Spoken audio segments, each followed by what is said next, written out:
For a long time, people believed in the Middle East that unless you could get anything done on the Palestinian issue, the Israeli-Palestinian issue, you could not make peace with the Arabs.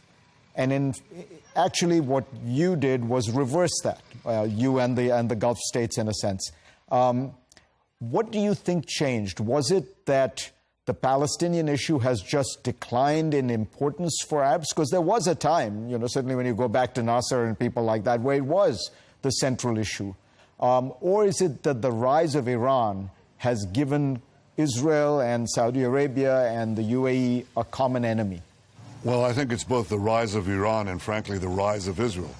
I devoted a good chunk of my life and all my adult life to enhancing Israel's military power, which could only be enhanced by freeing up its economy. So we have economic power. And the combination of the two gave us the third power, which is diplomatic power.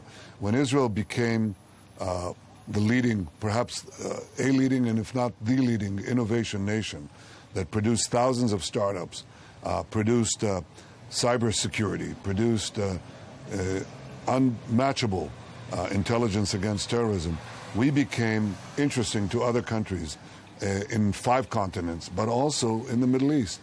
And when I frankly led the opposition to Iran's arming itself with nuclear weapons, that created a common interest with many of the Arab countries. So the rise of the Iranian threat on the one side and the rise of Israeli power on the other side combined to, I think, to create the interest in the Gulf states, who now viewed Israel not as their enemy, but as their indispensable ally to confront a common threat, Iran, and also to better the lives of their citizens with Israeli innovation and technology.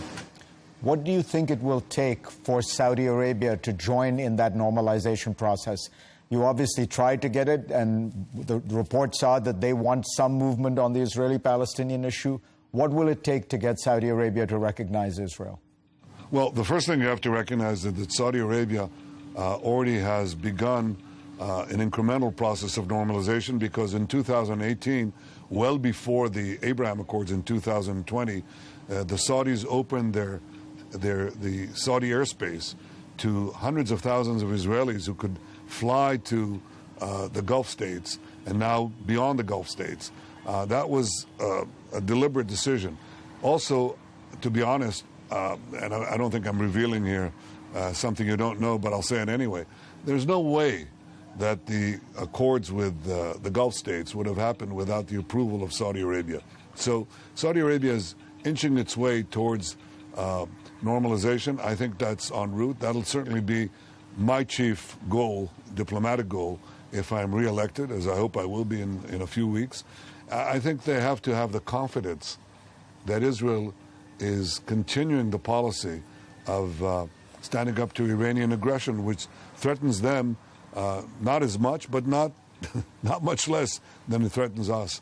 And I think they'll be assured of that if I'm reelected. You don't think they will require any movement on the Israeli-Palestinian issue?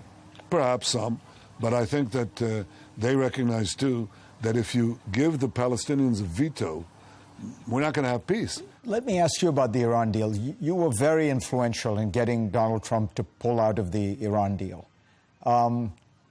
At the time, and the IAEA and even Israeli intelligence, everyone believes that Iran was adhering to the deal and was about a year and a half away from the capacity to make a nuclear weapon.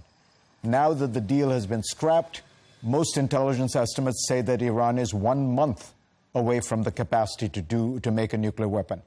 How does that enhance the security of Israel to be in a situation where Iran has no constraints on what it's doing and has ramped up its all the pathways to a nuclear bomb?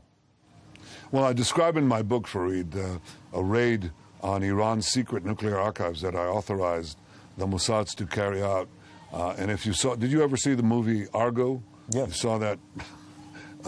This was Argo on steroids. I mean, our men pilfered from locked safes half a ton of materials, disks, documents, and were being chased by Iranian security. They got it out. They got themselves out. And when we looked at this material, we could see that Iran was lying, that it wasn't keeping to the agreement. In fact, we then went to the IAEA with 3 nuclear sites that they hadn't declared. So Iran was cheating. The deal wasn't protecting in any way. And yes, with a deal or without a deal, Iran would go forward to develop nuclear weapons.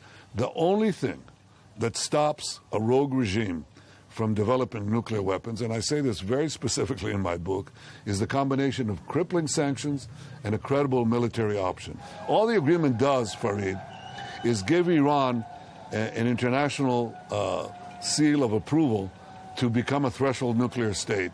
Everybody understands it. The deal is not going to stop Iran. It's not going to prevent a nuclear arsenal. It's going to facilitate it with international approval. You can't avoid the fact that you have to confront Iran.